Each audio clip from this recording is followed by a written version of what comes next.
ბატონ არბაზ, მოკლედ, ვინა კითხოთ მორიგ რეპრესიულ კანონმდებლობაზე, რაც უკვე მიიღო ქართული რუსეთის პარლამენტმა, რომ მიწოდეთ სასახად ჩანს ქართული რუსეთის ცდილობა, რომ მოსულს ჩაარჩოს პროტესტი ქვეყანაში.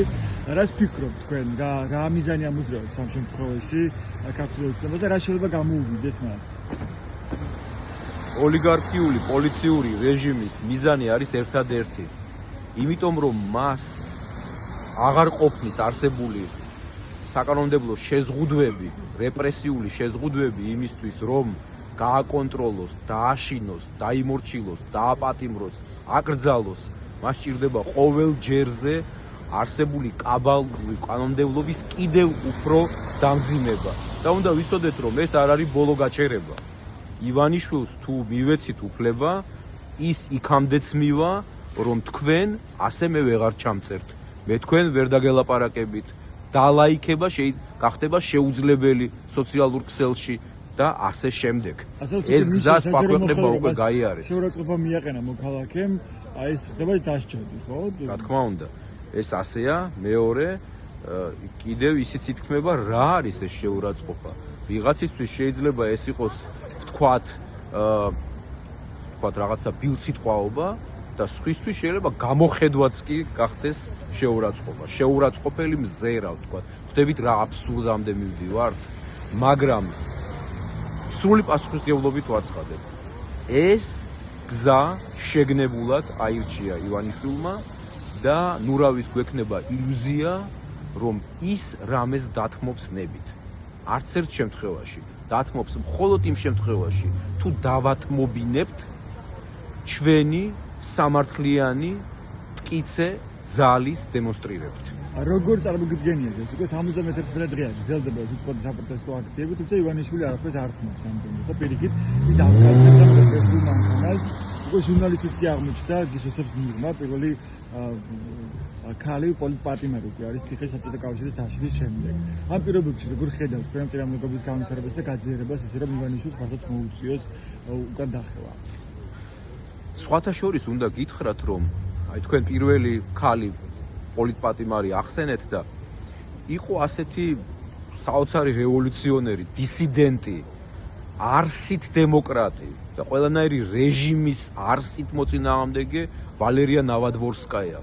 უცნობილესი ადამიანი, დიდი მოქალაქე ძალიან და ყველა დროში გორბაჩოვმა რომ შეღავათები დაიწყო და პერესტროიკა ეგრეთ წოდებული წამოიწყო, მაშინაც კი ის დაპატიმრებული იყო, წარმოიდგინეთ. იქაც კი აპროტესტებდა. ერთი უდანაშაულოდ დაპატიმრებული ადამიანიც რო ენახა, იმის გამოც გამოვიდოდა და ერთი ადამიანი ჩაატარებდა საპროტესტო აქციას წითელ მოედანზე. მზია დღეს აი ჯამში რომ ავიღოთ, არავის ეწყინოს, მაგრამ პირდაპირ ვიტყვი. ჯამში რომ ავიღოთ რამდენიმე პარტია, იმათზე 10,000 ჯერ დიდ საქმეს აკეთებს. იცით რით? მისი ამ არჩევანით. თუ არაუბრალოდ იქ იყოს უსამართლო, არაუბრალოდ იშიმშილოს და თან გვითხრას რომ ეს არაფერი თქვენ მაგრად იყავით, მე აქ გავძლებ. არამედ იმ საოცარი მენტალური არჩევანით, რომელსაც ის აკეთებს ყოველდღიურად და ეს არის წარმოუდგენელი მუხტი ჩვენთვის ყველასთვის, აქ მყოფებისთვის და აბსოლუტურად დამანგრეველი ტალღაა ივანიშვილისთვის, მაგრამ ჩვენ ყველა ხვდებით, უნდა ვთქვათ ეს გულწრფელად, რომ როგორც ჩანს, აი ამის მიუხედავად არ არის საკმარისი, რომ რეჟიმის საძირკვლები ჩამოინგრეს, ჩამოიშალოს და თქვენ მკითხეთ რა არის საჭირო. საჭირო ის არის, რომ გაერთიანდნენ წესიერი, დემოკრატიულად მოაზროვნე, მოუსყიდავი ადამიანები, მოქალაქეები, ძირითადად ვინც დღეს პროტესტშია სხვათა შორის, აქ სხვაგან და შექმნან ახალი პოლიტიკური დღის წესრიგი. დღის წესრიგი, რომელიც დაიმსახურებს სრულ ნდობას საზოგადოების მხრიდან. მე თუ მკითხავთ ჩემს აზრს, გიპასუხებთ, რომ ეს ივანიშვილის რეჟიმს ყველაზე მეტად შეარყევს, ყველაზე მეტად აიძულებს, რომ გადადგას ნაბიჯები სამართლიანი არჩევნების დასანიშნად და თუ ამას მაინც არ გააკეთებს, მაშინ რა თქმა უნდა ჩვენ ყველას გვრჩება ერთადერთი კონსტიტუციური გზა, რომ ივანიშვილი გავისტუმროთ, იმიტომ რომ არავის დაუტოვებია ანდერძით მისთვის საქართველო საჯიჯგნად, სახრავად და კრემლისთვის და პუტინისთვის გადასაცემად. და ამ პირობებში როცა კიდევ უფრო რეპრესიული გახდა ეს კანონმდებლობა, ხო იგივე საპროტესტო აქციებს რაც შეეხება, როგორ ხედავთ, ეს პოლიტიკური დღის წესრიგი რა შეიძლება იყოს, ხო, რადგან ხედავთ, რომ შეიძლება გაძლიერდეს ეს წინააღმდეგობა კიდევ უფრო მეტად, ისე რომ არ მოახდინოს გავლენის, გახდეს ანგარიშ გასაწევი ივანიშვილის. სხვადასხვა არ იფიქროთ, რომ მე ამ ჩემს მოსაზრებაში ვდებ რამე ისეთ რთულ პოლიტოლოგიურ, პოლიტექნოლოგიურ ამბებს, არაფერს ასეც. უმარტივესი სქემაა ჩემი აზრით. აი უმარტივესი, რომელიც ისე გამოარღვევს აი ამ ბიძური, შავი ქსოვილიდან იმ თავარ ერთ ძაფს, რომ წამებში ჩამოიშლება. იცით ეს რა არის? ეს არის ის, რომ ჩვენ უნდა მოვახერხოთ, რაც ბოლო შემიძლია ვთქვა 10 წლეულების განმავლობაში ვერავინ მოახერხა, რომ ნახევარ სიმართლიდან გადავიდეთ სიმართლის რეჟიმში. დღეს რაც ხდება მათ შორის ოპოზიციურ ფრონტზე, ვისაც უნდა ეწყინოს, მაინც ვიტყვი, ეს არის ნახევარ სიმართლე. თელ სიმართლეს ვერ ვამბობ.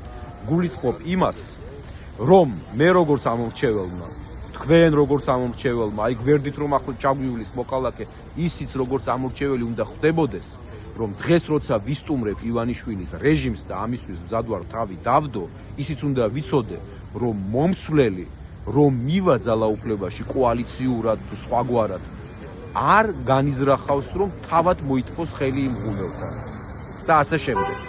ეს ისეთი რამ არის, რაც ბევრს აბრკოლებს ჩვენ საზოგადოებაში და უნდა ვთქვათ, რომ სწორედ ამას ჭირდება ისეთი ადამიანები, გესმით, აი სუფთა ადამიანები. წესიერება რა არის? დავსვამდი კითხვას. წესიერება ხო ის არ არის, რომ შენ არასდროს არ მოგიპარავს. ეს არ არის საკმარისი. წესიერება ის არის, როდესაც შენ უწესობას არ ეგუებ. აი მე როგორც ერთ მოქალაქეს მინდა, რომ ასეთი ადამიანები შეიკრიბო. აი ვინც არაფრის გამო, არაფრის დიდებით, არაფრის სანაცვლოდ არ იტყვის უარს სამართლიანობაზე, წესიერებაზე და დემოკრატიულ განვითარებაზე. საქართველოს ეროვნულ სახელმწიფოებრივ ინტერესებზე, რომელიც სრულ თანხვედრაშია საქართველოს ევროპულ გზასთან. არ გაიყიდება ერთი სიტყვით. და მე რომ მინდა მრჯერა რომ ასე უნდა უმრავლესობა სოფლად, ქალაქში, სულ ერთია ვინ რას აკეთებს. ხომ ყველას თავისი სატკივარი აქვს, მაგრამ ყველას გვაქვს ერთი მთავარი, რომ ჩვენ ჯერჯერობით არ გვაქვს საკმარისი ნდობა იმათ მიმართ, ვინც უნდა ჩაანაცვლოს ივანიშვილის კორუმპირებული ძირგამომპალი რუსული პოლიციური რეჟიმი. ანუ ფიქრობთ, რომ ეს თავარი ფაქტორია? ჩემი აზრით, ეს არის პოლიტიკური ელიტების. ეს არის ჩემი აზრით უმთავრესი ფაქტორი და ფაქტორი, რომელიც ვერ ექვემდებარება თავისთავად გამოსწორებას, აი ვერ ექვემდებარება თუ არა არსებულ პოლიტიკურ ოპოზიციურ კლასში ნიშნულოვანი თვითგანახლების, საფუძვლიანი თვითგანახლების პროცესი, რასაც ჯერჯერობით მე ვერ ვხედავ და ამის პარალელურად და ამაზე გაცილებით ნიშნულოვანი ისაა, რომ შეიქმნას ახალი, უკვე გითხარით და ვიმეორებ, ახალი სუფთა, ვიტყოდი ასე, გულანთებული და წესიერი მამაცი საქართველოზე ბოლომდე, მაგრამ არა ფანატიკურად, ეს მნიშვნელოვანია, გააზრებულად შეყვარებული, დემოკრატიულად მოაზროვნე ადამიანების ერთობები. აი იქ იქნება პოლიტიკა. იქ შეიქმნება აბსოლუტურად ხედავ, ვიცი და ამიტომ უფრო მეტად ვარ უნდა გითხრათ შეწუხებული, რომ აი მინდა რომ ეს შედგეს რაც შეიძლება სწრაფად. მაშინ საქართველოს ამ ჭირისგან, შავი ჭირისგან დახსნას და რაც მთავარია ამის შემდეგ ნორმალურ განვითარებას, აი თქვენს უკან, თქვენ ზურგს უკან ახლა არის სამარცხვინო დაწესებულება, საკონსტიტუციო სასამართლო. საკონსტიტუციოს გარდა ყველაფერი შეიძლება მას ეწოდოს. ანტისაკონსტიტუციო, ხო ხდებით? დააქცია ქვეყანა ამათმა სასამართლომ. აი ეს იცით როდის გასწორდება? როდესაც რეჟიმის შემცვლელი ახალი პოლიტიკური ძალები ისეთ განწყობაზე, ისეთ მტკიცე პოლიტიკურ, სამოქალაქო, სამართლებრივ სურვილში იქნებიან და გადაწყვეტილებებში, რომ სასამართლო რომ იქნება დამოუკიდებელი, თუ საჭიროა იმ პრემიერ-მინისტრს გაასაჩივრებს იქ რომ გახდება. პროკურატურა იმის საქმეებს გამოიძიებს, ანუ ვერავინ ვერ იქნება სამართლიან კანონებს მიღმა. ის სამართლიანი კანონები, როგორც ეს ნორმალურ ქვეყნებშია და რატომ მოგწონს ეს ქვეყნები. ამიტომ უპირველესად რომ ყველასთვის თანაბარია. ვიღაცას გონია რომ ეს მიუღწევადია. მე კი ზუსტად ვიცი, რომ ამის მიღწევა არათუ შესაძლებელია. გარდაუვალია, მაგრამ ამას ჭირდება ცოცხალი, წესიერი, ნორმალური, მოუსყიდავი ადამიანი. ასეთები ეს არიან. ადამიანები, რომლებიც არიან ქუჩაში ან ხედავენ რეალურად არ არიან აქციაზე, მაგრამ ხედავენ და საფრთხის წინაშეც არის ქვეყანა.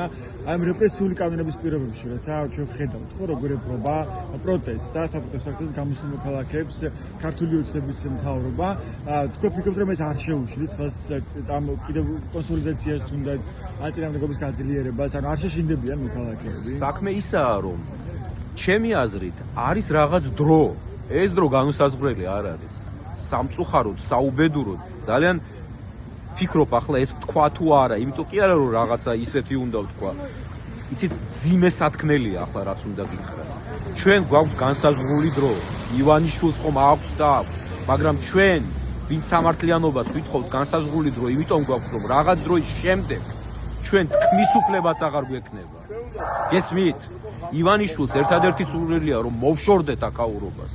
ის ბედნიერი იქნება თუ აღარ თქვენ იქნებით, არც მე ვიქნები, არც არავინ იქნება, არც ჩვენი მსმენელი იქნება, ვისაც ესაზღვრია აინტერესებს. შესაბამისად, ჩვენ თუ დროულად სწორედ იმ პოლიტიკური ახალი დღის წესრიგით, რომელიც უნდა შექმნას ნორმალური ადამიანების გაერთიანებამ, არ მივახციეთ ახლა ამ კოშმარული უფსკრულში ვარდნის პროცესის შეჩერებას, უნდა გითხრათ, რომ მე იქნება გვიანი და ეს მრავალი წლით გადაიდება. ეს უნიკალური შესაძლებლობა. ან ახლა და უახლოეს ხანებში, ან რა გითხრათ.